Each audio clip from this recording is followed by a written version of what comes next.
Hi again, Tom Long here, the middle-aged musician, and been a couple of weeks since I've posted a new episode. Wanted to try to catch up with everyone before the Thanksgiving holiday. Might be a good time to actually do some things like this to give someone like myself something to do, or someone like you that are listening something different to listen to. As you can probably tell, I am on the road again. I'm actually in the process of heading to one of 3 gigs this weekend. I have 2 gigs at the same place tonight and tomorrow, and then another gig on Sunday at my standing gig over in Gatlinburg. So the other 2 gigs are in the Townsend area. And with the rest of the country going into semi-lockdown with the virus, and obviously a lot of other things happening, the Great Smoky Mountains National Park and all of the tourist towns that are within the shadows are booming. We are up there every weekend just about, and there are always at least 10 different states represented on the car tags that we see. So their mask mandate is still in place here, will be through the end of the year, and that's inside of businesses. I think they are actually requesting for people to wear them outside, excuse me, but don't know that it's mandated to wear outside. And you definitely, if you get out up into the mountains, like on the trails and things, I don't know that I've ever seen anyone wear a mask out on the trail. But anyhow, we are still seeing good economic recovery here in the eastern portion of the Tennessee, western part of North Carolina. So kind of talking about the gigs that I have this weekend, I wanted to talk a little bit more about equipment and setups and things of that nature, just kind of expanding a little bit on one of the other episodes, touching on probably a few things like the preparation, etc. So the gig that I have going on this weekend, especially tonight and tomorrow, is actually going to require more equipment than I typically carry with me. It's a much bigger venue. It's outdoors for one session, and then the second session is going to be indoors. But both of the setups will require a little more power, a little more thump, so to speak. So that has caused me to have to rent some equipment. I've actually picked some up from a guy I know, and then I'm going to have to rent some additional pieces to kind of build everything out. But on the podcast, I wanted to discuss assessing those things and understanding that you have options. You're not required to just be at the beck and call of the venue. And if you're a musician of any ilk or any worth, so to speak, you'll be concerned about that. I have done venues that the equipment was woefully under monetized and really underutilized in some cases. So let me talk about that for just a second. So I've had venues where the equipment was the equivalent of a dollar store karaoke box, and you don't do yourself nor your patrons any favors by trying to fit the square peg into a round hole. And by that I mean if the equipment that is at the venue is just absolute crap, and there is nothing you can do to adjust the system to make it sound somewhat palatable, you're almost better off not using it at all. Bringing your own system, or borrowing a system, or just running just total acoustic with nothing at all, depending on the venue. If it's a large venue and the system is junk, then if you don't have a system with you that you can augment or replace with, then I would probably, and might even just not even do the gig. That's where writers on agreements come in very, very handy, to make sure that the type of equipment that you will be asked to use is adequate. One time I actually went to a venue, and they had a lot of equipment, but it was all 40 or 50 years old.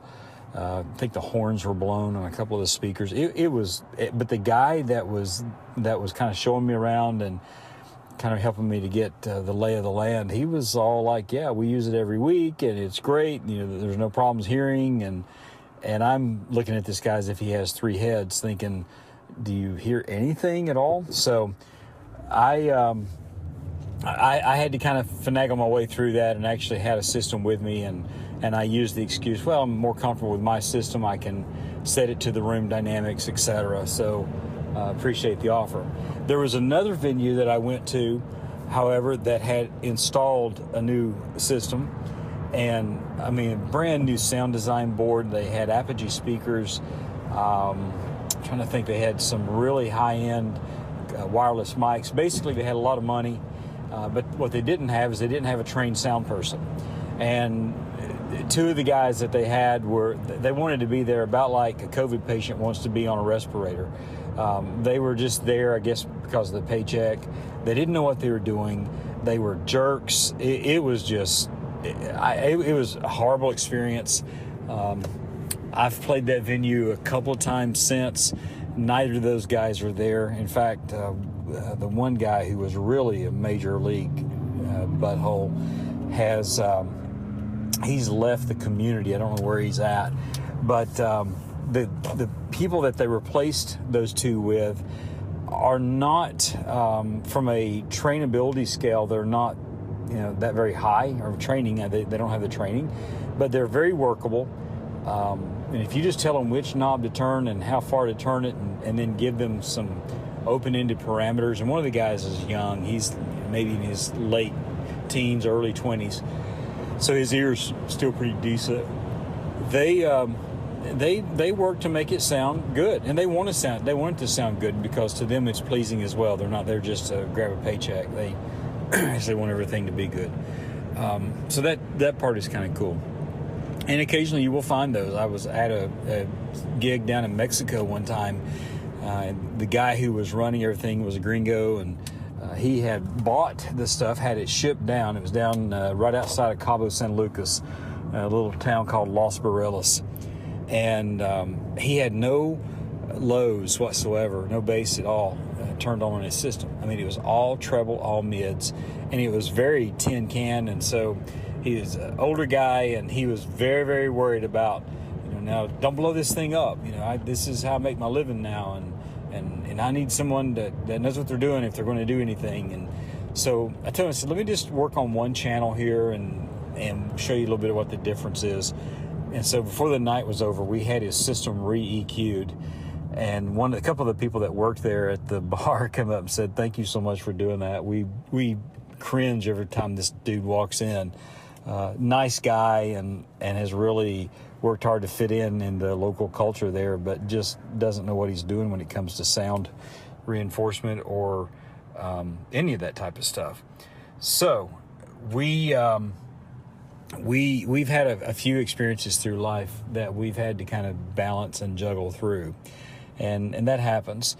Quite frankly, the gig that I do almost every Sunday is a little bit along the same lines, in that the system is very small, but the venue that we're in, it works, and it's not the best, but it's not the worst. In fact, they had 2 other systems, and I went through all 3 that they had, and I said, all right, of the 3 that you have, this is the best. And unless you're ready to drop some change on something else, then I would recommend you just go with this one and put the others as doorstops or whatever, maybe give them to somebody. So that happens, and that's a part of it. For the gigs that I'm talking specifically about, though, where you need supplemental equipment, what I've learned is that, especially if you can get the promoter or the venue manager, site manager, to go ahead and advance the cash to do it, and show them, give them receipts and tell them what your plan is and why you have that plan. To me, that works out the best, because then you can go and really make their event a success. Nothing screams cheapo or hack job as much as you spend all the money on the food and all the other things, the other niceties that you put out for these type of events, and then your entertainment is like not even subpar. It's like below the table.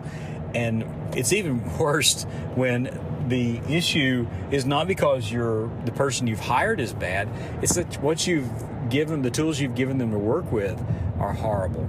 So I generally like to visit the venue, like I've said in other episodes, if I can. If not, I'll go online, take a look at it, or I'll just call someone. Especially if I know someone that's been there before, I'll ping them and just get their opinion and ask what's happened. Have they had any issues with the equipment? And if they have, then what can they tell me? What I do know about this particular setup is, like I said earlier, a portion of the event will be outdoors, and so you're going to need something that will pierce through the kind of the local sound pollution, which hopefully there won't be too much of that. We will be a little bit in seclusion, but you want the sound to be as natural as possible, not sound like you're in an auditorium, because you're going to have your natural reverb and sort of that acoustic effect outside without overproducing those type of things. And then, but for me, when I use a system, and the system that I'm going to use, the system is not bassy enough. It's not, to me, it's not warm enough for indoor nor outdoor. It's almost, for a really small room, it's fine. But when you get into large spaces, the presence factor really goes away pretty quick, and it just sounds very shallow and very narrow in the presentation. So I'm actually this is a system that has two tins with two tweeters, two horns on it, and I'm going to add a 12-inch sub to it to kind of give it that bottom. And I think once I go into the indoor portion, because it's a two-phase set, then I should be able to position the 12-inch sub maybe up against a cabinet or a bar or something, just to help it reverberate a little bit and vibrate. The event manager doesn't want a nightclub feel. They just want something that's very casual but warm, and so that's what we're going for.